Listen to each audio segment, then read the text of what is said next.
part of our responsibility as being a veterinarian is also taking care of wildlife, and we are wildlife certified, and what we do with a lot of these guys is help people that find these and they're abandoned.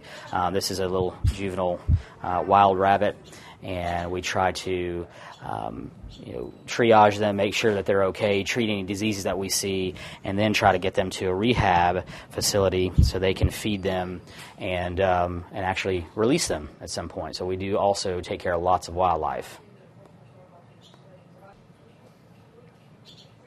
What would have been my hardest day as a veterinarian?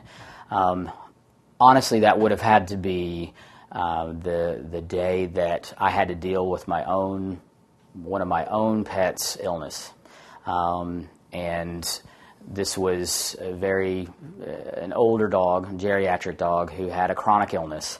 And there always comes a day, when you're working with animals, that you feel like they potentially cannot go on.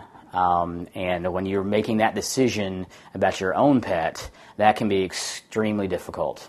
And one of the worst days for me would have had to been that day of deciding for my own pet that it was time to let her go. How did I get past that day would have been revolving around the same skills that I use day to day when I have to talk to people about let's say a dog with cancer, or a dog that is geriatric and can't walk anymore.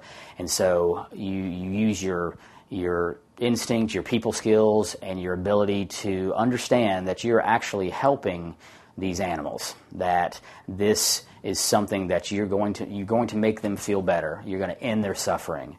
And when you kind of put it in those terms, that helps you overcome that, because you're actually helping them and making them feel better.